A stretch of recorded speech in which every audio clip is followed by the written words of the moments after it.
On this Monday night, code red for humanity. The UN sounds the alarm over irreversible climate change. We are responsible for it. The effects on your health and your livelihood. Canada relaxes border measures for fully vaccinated Americans. The excitement. Where's the coldest beer? And the fears it's too soon. The political risk for the Liberals if they call a federal election. Plus, calls to boycott the Beijing Olympics. I think it's very, very cruel and unfair to our ethnics. The movement gaining momentum.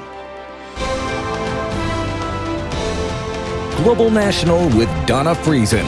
Reporting tonight, Robin Gill. Good evening and thank you for joining us. We begin with what the United Nations is calling a code red for humanity. A sweeping new report says the climate is changing at an unprecedented rate, and without swift and drastic cuts to greenhouse gas emissions, the world is on track for catastrophe.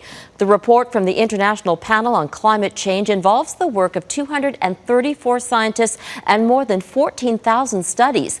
They all come to one unequivocal conclusion. Humans are fueling climate change. The report also shows the world has warmed by about 1.1 degrees Celsius since the late 19th century, and it's likely to surpass the 1.5 degree mark in the next 2 decades. The world is already feeling the impact, from this summer's deadly heat wave in British Columbia to wildfires, droughts, and devastating floods worldwide. Those kinds of events are projected to be even more severe as the planet warms. Heather Yourex-West has tonight's top story on what all of this means for Canada and what experts say is needed to avoid the worst-case scenario. On the prairies, the summer has been long and hard. They say in this family farm, my job is to worry. So I worry a lot. Climate change is keeping Ian McCreary up at night. He's never seen drought conditions this bad. If we don't turn the corner on this, our children's opportunity to farm and to live in parts of the world that we currently live in will be much more difficult. As we put more greenhouse gases, and especially carbon dioxide, the major greenhouse gas, into the atmosphere, so we're increasing its concentration, we are going to change the climate. What scientists have been warning for decades is now happening before our eyes. A more than 3,000-page report from the United Nations Intergovernmental Panel on Climate Change says the Earth is getting warmer, and we are already paying the price. For Canada, the report projects reduction in 46 days with snowfall in all but northern Canada, a consistent signal toward an increase in duration and intensity of droughts, a clear increase in the intensity and frequency of hot extremes, and future increases in fire weather. Basically, the path we're on now is one that threatens all of the systems that sustain us. So whether that be breathable air, drinkable water, predictable climates, all of that is at risk. In BC, a summer of heat and fire has already cost lives. There was more than 500 people that died due to the effects of heat. Some of my colleagues in the interior of BC have certainly seen a lot more injuries due to smoke inhalation, increase in asthma and COPD. This is not just a new normal. The science is clear that things will get worse.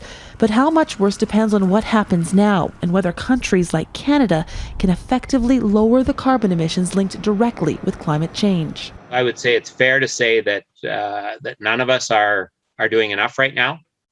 And we've all got to take another look at what we are doing and figure out how we can improve and do more. Even, he says, if that includes raising the price on carbon. On his farm, the livelihood of the next generation is now at stake. Heather Yourex-West, Global News, Calgary. Later, we talk to one of the lead Canadian authors on the climate report about the alarming findings and what we can do to help turn things around. But first, the intense fire situation in BC. The province is at the beginning of another hot spell. The wildfire danger is ranked high to extreme in 2 major areas of the province, and that could grow. The most concerning fire is burning in one of those 2 areas. Emad Agahi is there in Kamloops with the latest on the situation. Emad?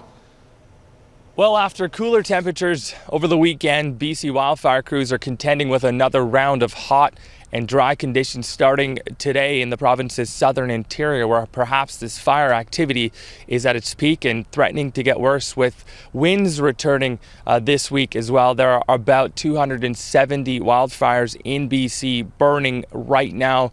Two of the largest surround the Kamloops area. At this moment, the White Rock Lake fire between Kamloops and Vernon is burning through 55,000 hectares. This fire has caused devastation in the community of Monty Lake, destroying structures, vehicles, and scorching properties. It grew exponentially last week, doubling in size in just 72 hours. While it has forced evacuation alerts and orders affecting thousands of people, this while the nearby Sparks Lake fire northwest of Kamloops sits at a mammoth 770 square kilometers and has been burning since late June. There are more than 4,000 people fighting BC wildfires at this juncture of what is proved to be a difficult fire season spurred by drought-like conditions and extreme heat. BC's public safety minister continues to assure the province is prepared. They have resources, they have air support, they have all the equipment that they need, and they have been doing an amazing job. Now, just in the last few days, the BC Wildfire Service has released its August outlook, and not surprising to many, it shows that the province isn't out of the woods yet. The agency in charge of fighting these fires is predicting fires of note to grow, with the potential for big spread events when the winds pick up.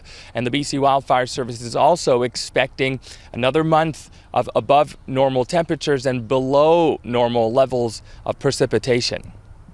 Emad Agahi, Global News. It's not just BC. Severe wildfires are raging around the world. Across parts of North America and Europe, hot and dry conditions are fueling some of the worst fires in years. And scientists warn they offer a glimpse of the future. Jackson Proskow reports. A summer of fire has whipped around the world. Flames are ripping through the Mediterranean, torching vast swaths of Turkey and Greece. And you doesn't know if this horror will stop tonight or tomorrow or in 5 days.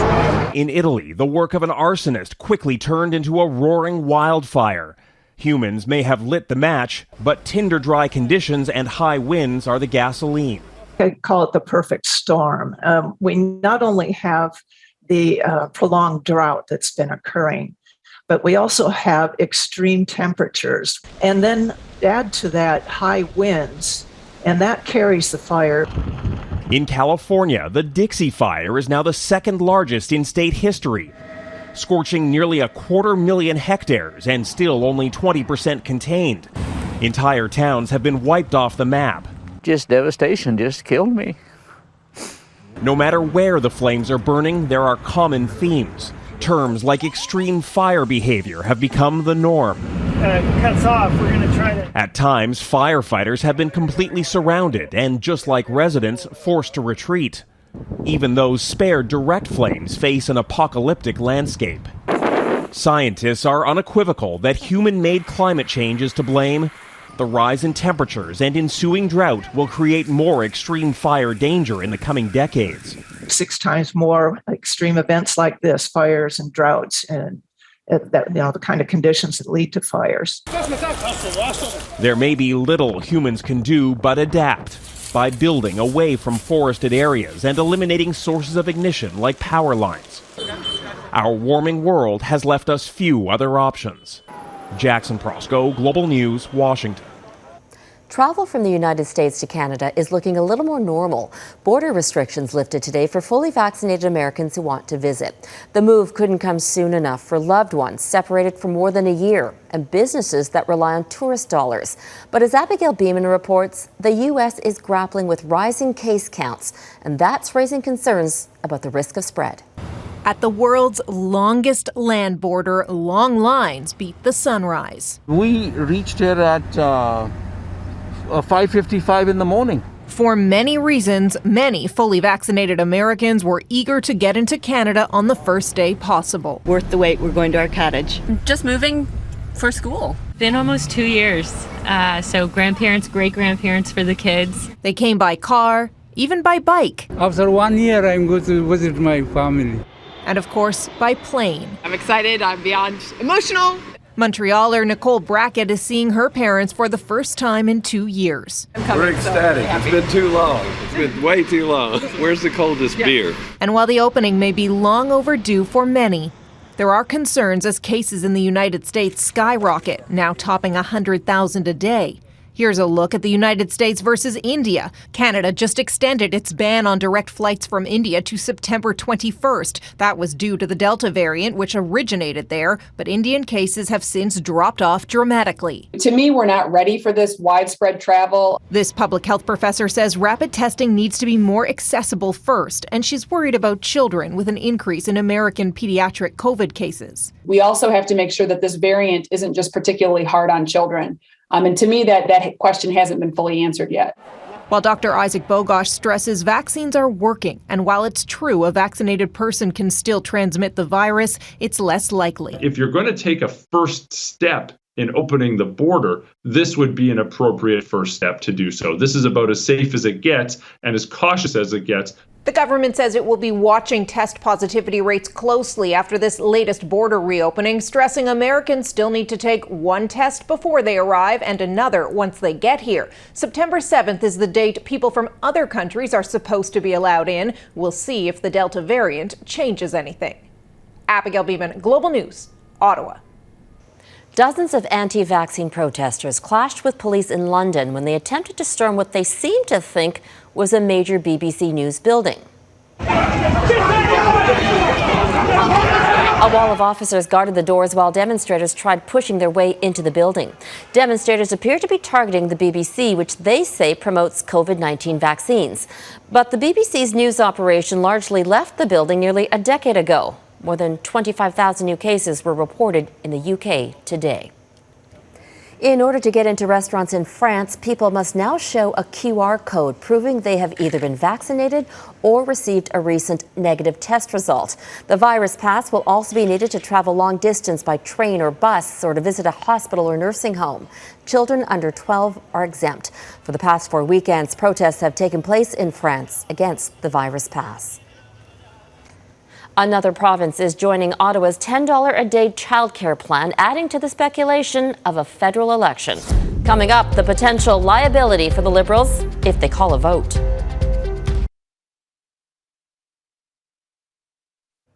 Manitoba has signed on to the federal government's $10 a day daycare plan. The agreement will cut childcare costs in half for families with children up to 6 years old by the end of 2022. By 2023, regulated childcare spaces in Manitoba will cost an average of $10 a day. The agreement will also create 23,000 full-time regulated spaces by 2026. Now, Manitoba is the 7th province to sign on to the federal daycare plan. The Trudeau government first announced the initiative last month, fueling speculation of an early election call. Let's bring in our Mercedes Stevenson, who has been keeping us up to speed on a possible writ drop this week. First of all, let's talk timing. The Liberals say they need to hold an election to govern, but what's the political calculation here? Robin, the calculation is all about whether the Liberals can get a majority government. It's the risk of going to the polls in what some will see as a pandemic power grab, but one that holds the intoxicating possibility for the Liberals of a win that would guarantee them 4 more years and insulate them against any possible post-pandemic political backlash. The fourth wave has the opposition calling the Liberals irresponsible for thinking about triggering a non-essential election that would see across Canada campaign and tours. But a fourth wave may not hurt the Liberals politically. Voters tend to favor incumbent governments in times of crisis, and other countries and provinces have held successful pandemic elections. But with COVID numbers on the rise and exponentially higher right now than they were at this time last year and continuing to climb with the Delta variant, it means that the clock is ticking on that writ dropping. Mercedes, can the Liberals do this?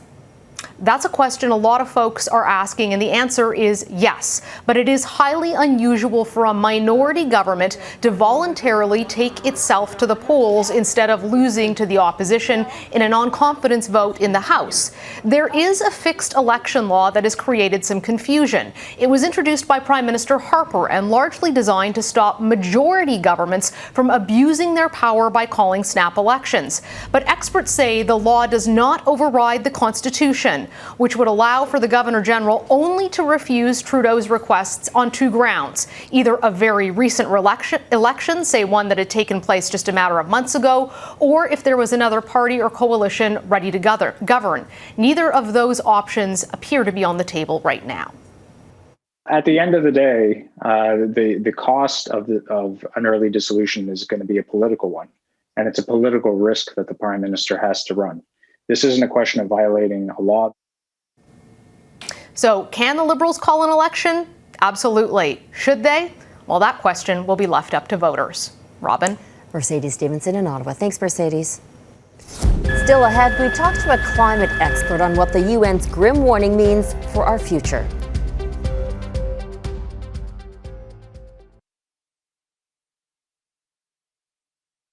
Welcome back. We continue our coverage into that report by the UN's Intergovernmental Panel on Climate Change. The co-author of the report is Shubin Zhang, a climatologist with Environment Canada, and he joins us now from Vaughan, Ontario.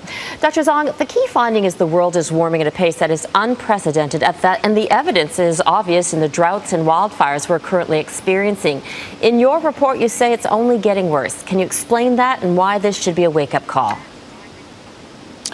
Well, when you look at changes in the weather extremes, it is happening everywhere, not just something happening in Canada, but it's everywhere across the globe, in every region in the globe. So we are seeing increase in hot temperatures, in hot extremes, in every region around the world. So that is a really, really big wake-up call, because it's not just something that you can see somewhere, but it's everywhere. But many countries, including Canada, are dependent on fossil fuels. What needs to change? Well, we need to find a way such that we can reduce our dependence on fossil fuels. We need to use new technologies to reduce these dependencies, because no matter what, we need to find a way to reduce the emissions. That's the only way. Otherwise, with more emissions, the temperature will just getting rise, and things will getting much worse and worse. Is it possible to limit global warming at this point, or is it too late? It's not completely too late. We are close, but it's not too late. As long as we do a deep and sustained reduction, we should still be fine. There's still time to act. What ways can human beings change their behavior to make this a better place? We need to think about how we have our life, how we live our life. We need to think about how we use our energies, perhaps even what we eat and what we do. So it is important that we need to think about what is the best for our life, and also what's the best for our future generations. Are there specific examples that you can show us about how we can change our behavior? There are many different kind of examples we can think about. All are centered with the reduction of emissions. For example, there is increasing demand and also increasing development in renewable energies, both in terms of solar energies, wind energies, and there are also other kind of like hydro energy and so on. If there was a way for you to sum this all up, how much of a wake-up call is this for the world and for Canada? This is a huge wake-up call. You see that we are facing COVID.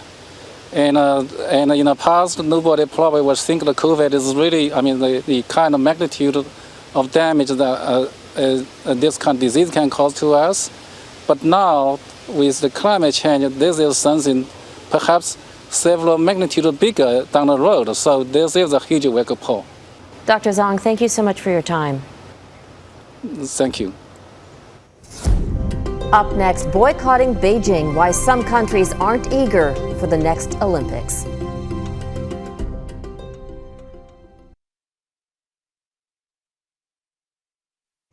The 2022 Winter Olympics are less than 6 months away, and problems are plaguing these games. There have been calls for a boycott because of China's human rights record. And as Crystal Gumansing reports, Canada's tense relationship with China seems to be deadlocked. To be a part of the Olympic Games. It's the Olympic Games. I'm fired up just talking about it. The push for hockey gold is already underway, even though it's not yet clear if NHL players will be going to the 2022 Games. But no matter who's competing, Beijing as a host city right now is problematic for many. They need the real Olympians to be performing on that stage. Beijing. Ivy Lee says the Games are an international propaganda show by China. The world's participation, she says, fuel for the regime hungry to legitimize its actions against its own people and others, including Canadians. I think it's very, very cruel and unfair to our ethnics. Beijing has already hinted at extra restrictions on athletes and anyone in the country for the Games, possibly beyond strict pandemic controls, although specifics are not yet public. Control is always a factor in China, and enforcement has stretched onto the streets of Hong Kong with new national security laws. Beijing, however, promises a simple, safe, and splendid Games. The Canadian Olympic Committee has dismissed calls to boycott the Winter Olympics, saying staying home doesn't change anything. Canada-China relations are nearly non-existent with the continued detention of Michael Spavor and Michael Kovrig. The two men will have spent 4 years in custody by the time the Games start. And Canadian MPs voted to declare China's treatment of Uyghur Muslims a genocide this year, amid extensive reporting of human rights abuses. Asked about the issue last week, the IOC president Thomas Bach avoided the question as his spokesperson said the focus should be on Tokyo. It's no surprise, say those who study the IOC. This is a really critical issue, and it's not going away. And there are calls throughout the world. There are protests on an ongoing basis about the situation, and that the IOC needs to listen. Politics, the pandemic, it's all more pressure on athletes who just want to compete. Crystal Gamanson, Global News, London. And that is Global National for this Monday night. I'm Robin Gill. Tonight, your Canada is Ucluelet, BC. We would love to see your corner of the country, so please keep sending your photos to viewers@globalnational.com. Thank you for watching, and I'll see you back here tomorrow. Have a great night.